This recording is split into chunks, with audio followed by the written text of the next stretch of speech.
नमस्कार. आज मी इथे व्हेज जेवण बनवत आहे.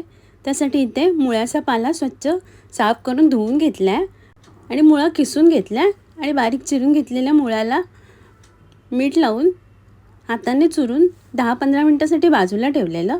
त्यातनं निघेल तेवढं पाणी काढून टाकते. इथे कढईत तेल घेतलेले आहे. त्यात फोडणीला एक बारीक चिरलेला कांदा आणि 2 हिरव्या मिरच्या घालते. कांदा परतून घेते. कांदा शिजल्यावर 4 तास अगोदर भिजत घातलेली चण्याची डाळ घालते आणि परतून घेते. थोडंसं पाणी घालून मिक्स करून झाकण लावून डाळ शिजायला ठेवते. झाकण काढलेले आहे. डाळ शिजलेली आहे. आता त्यात मुळ्याची भाजी घालते आणि परतून घेते. चवीप्रमाणे मीठ घालते, थोडीशी साखर घालते आणि सगळं मिक्स करून पुन्हा झाकण लावून शिजायला ठेवते.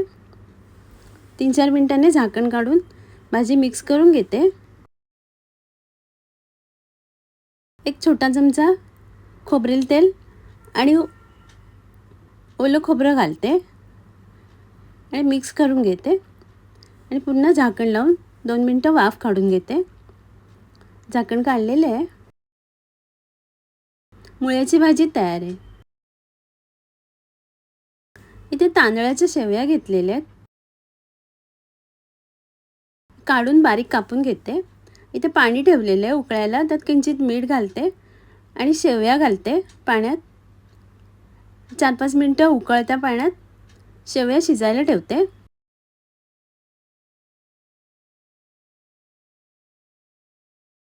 शेवया शिजलेले आहेत. आता चाळणीमध्ये काढून घेते आणि थंड करायला ठेवते.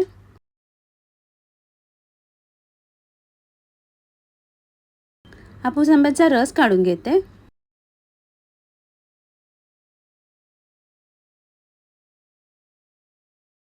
अशा प्रकारे आमरस काढून झालेला आहे. त्यात शेवया घालते.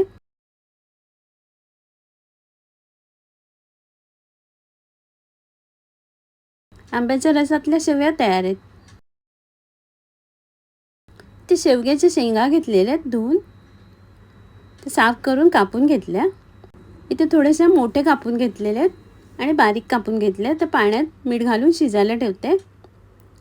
3-4 मिनिटांनी शेवग्याच्या शेंगा शिजलेल्या आहेत. आता काढून घेते. मोठ्या काढून घेते आणि छोट्या पुन्हा झाकण लावून शिजायला ठेवते. शेंगा थंड झाल्यावर त्यातलं गर काढून घेते. अशा प्रकारे चमच्याच्या साहाय्याने शेंगातला गर काढून घेते. त्यात एक उभा चिरलेला कांदा, कोथिंबीर बारीक चिरलेली, लाल मिरची पावडर, सफेद तीळ, हळद, थोडंसं हिंग, तेल घालते 1 चमचा आणि ओवा. चवीप्रमाणे मीठ घालून हाताने चुरून घेते कांदा आणि बाजूला ठेवते. 10-15 मिनिटांनंतर कांद्यातनं पाणी सुटलेलं आहे. त्यात मावेल तितकं चण्याचं पीठ आणि तांदळाचं पीठ घालते आणि मिक्स करून घेते. अशा प्रकारे भजीचं पीठ तयार करून घेतलेलं आहे. वरून कोथिंबीर घालते, मिक्स करून घेते आणि अशा प्रकारे शेवग्याच्या शेंगाची भजी इथे पॅनमध्ये तेल घेतलेलं आहे गरम करायला. त्यात फ्राय करायला ठेवते.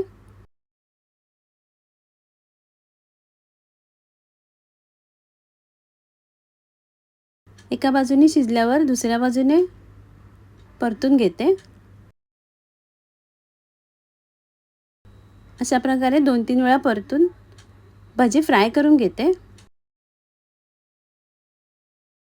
शेवग्याच्या शेंगाची भजी फ्राय करून झालेली आहे. आता मी काढून घेते. इथे शेवग्याच्या शेंगा शिजायला ठेवलेल्या त्या काढून घेते. कढईत तेल घेऊन त्यात एक सुकी मिरची घालते फोडणीला आणि राई, जिरं 4-5 लसणीच्या पाकळ्या चेचून घेतलेल्या घालते आणि परतून घेते. लसूण लालसर झाल्यावर थोडंसं हिंग घालते. एक बारीक चिरलेला कांदा आणि कढीपत्ता घालून कांदा लालसर होईपर्यंत परतून घेते. थोडीशी हळद घालते. इथे कुकरमध्ये तुरीची डाळ, टोमॅटो आणि हिरवी मिरची घालून शिजून घेतलेली ती घालते आणि रवीने घोटून घेते. डाळ घोटून झाल्यावर शिजून घेतलेल्या शेवग्याच्या शेंगा घालते आणि एकत्र उकळी काढून घेते. चवीप्रमाणे मीठ आणि थोडीशी कोथिंबीर घातलेली आहे. डाळीला छान उकळी आलेली आहे. वरून कोथिंबीर घालते. तुरीच्या डाळीची आमटी तयार आहे. इथे कढईत तेल घेतलेले आहे. त्यात फोडणीला राई घालते. त्यानंतर बारीक चिरलेला कांदा आणि कढीपत्ता घालते. कांदा लालसर झाल्यावर हळद घालून परतून घेते. त्यानंतर शेवग्याच्या शेंगा, फणसाच्या आटल्या आणि एक बटाटा बारीक कापून घेतलेला घालते आणि कांद्यावर परतून घेते आणि पाणी घालून झाकण लावून शिजायला ठेवते. थोड्या वेळाने झाकण काढलेले आहे. बटाटा शिजलेला आहे. फणसाच्या आटल्या पण शिजलेल्या आहेत. मसाला घालते.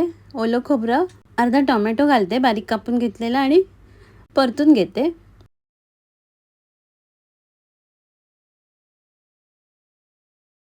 चवीप्रमाणे मीठ आणि थोडीशी कोथिंबीर घालून पुन्हा एकदा मिक्स करून घेते आणि झाकण लावून 2-3 मिनिटं वाफ काढून घेते.